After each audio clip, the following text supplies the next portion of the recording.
Hey. I just dropped my middle daughter off, the one that I was allowed to keep by my covert narcissist wife. All this time I thought I was making plans to outsmart her and get away from her, but she was a step ahead of me.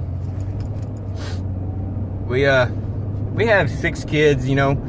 She had 3 before we got married, and I had 2 before we got married, and we had 1 together. And I've raised them all since I was, you know, I've been in their life ever since they were young. I mean, 1 wasn't even born, 1 was a newborn, and the other one was like 2 years old. My heart is ripped out of my chest. Like I said, I had it set up to where I thought that I was protected and my kids were protected and I wouldn't have to worry about it. We were divorced, I had sole custody. But the first thing she did was she ran to the school and got my son.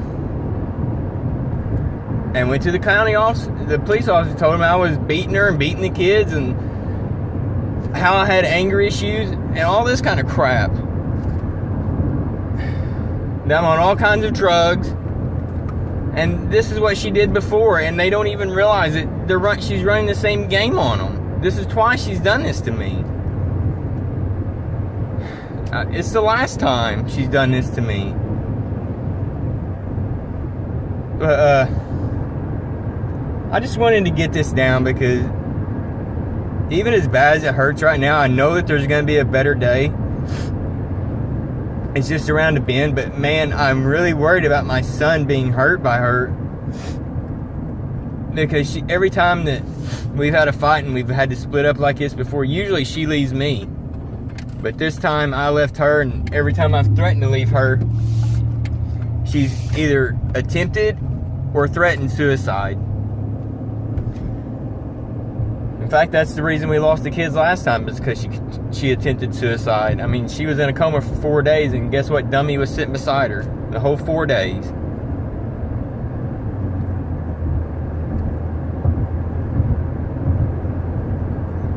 But I've got to give credit to God because I've been praying for some way for this to end, and I know it looks bad for me right now, but I believe in the end, with all the recordings I have and all these other people that see, I'm hoping that people will step forward and say, you know what, he's not a bad guy. He's not on drugs and shit. He's a good dad. I'm hoping people will step forward and say that, because for one, the system just caters to women. Not all of them. Some judges are actually judges.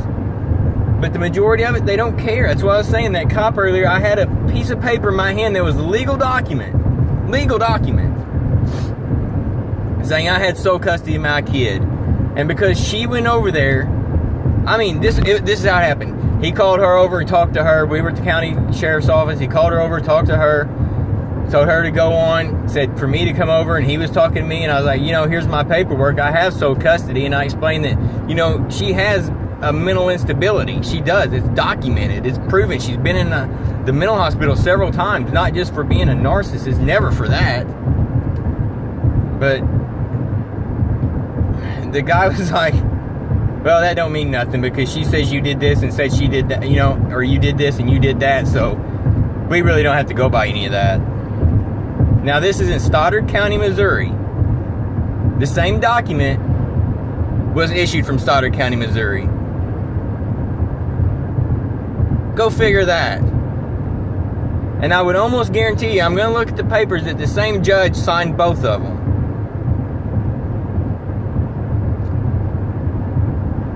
But if there's anyone out there that can offer any advice, any legal advice, any advice at all, I mean, I don't know, man. This is just,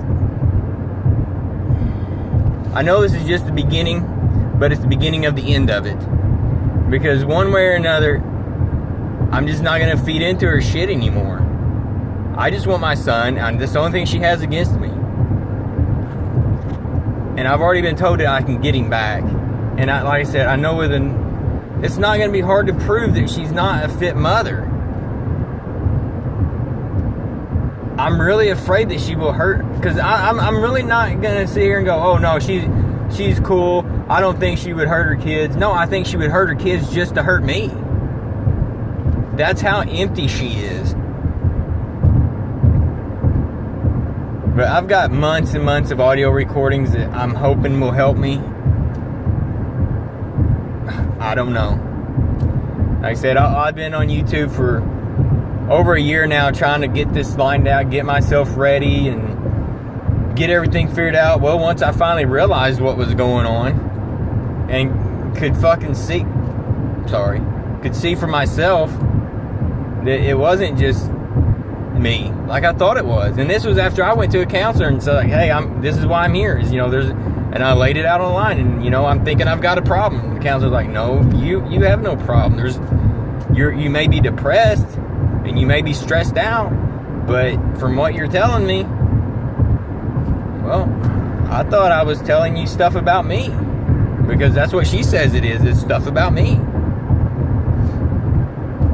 I don't know. I know I'm rambling. A lot of it's just adrenaline. Some of it's relief that I'm not going to have to deal with living there tonight. But the worst feeling I've got right now is just my family's dissolving. And you go 14 years of giving 7 people your everything. Trying to hold 7 people together in a house like that, constantly having DFS involved in your life because of someone like that. And when someone like that gets involved with DFS, you're the bad parent. You are, even if you're still together, you're the bad parent, and they're the great one. But I don't know. I know I'm rambling, and I don't really know what I'm talking about most of the time. It's just, there's so much that I've got to get out, and I just don't know.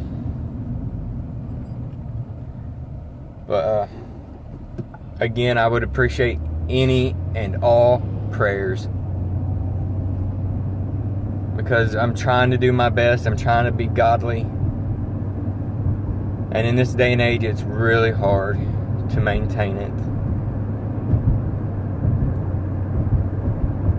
At least I can have some friends now. I guess that's a good thing. I can go where I want without having to explain it.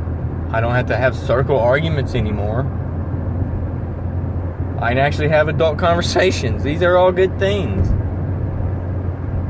But if there's anybody out there that knows anybody in this area that would help me, especially financially, because they're telling me it's going to be $1,500 to get my legal document backed up. And I know that may sound cheap, but to me right now, she's got me strapped. I'm doing my best, and that's where she's been trying to keep me, is just constantly broke. But I know it just sounds like I'm railing on her and I'm making excuses and all that, but those of you out there that know what I'm talking about, I have a feeling that you'll hit the like button or something. I don't know. I feel you'll show me support. But if anybody knows any lawyers that are willing to work pro bono or anything like that, or any groups that I can get into, because I was in a process of trying to find some groups in this area, but I couldn't find anything for anything like this. It's mainly drug and alcohol. And especially being a man in this area, I mean, oh my God, there's nothing for a man that needs help. Now, there's all kinds of women's shelters.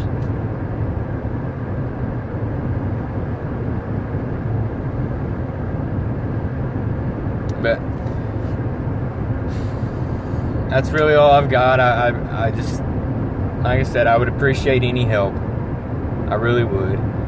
And I'm not really asking for money. I'm just asking for someone that may know somebody, or somebody that could help me out.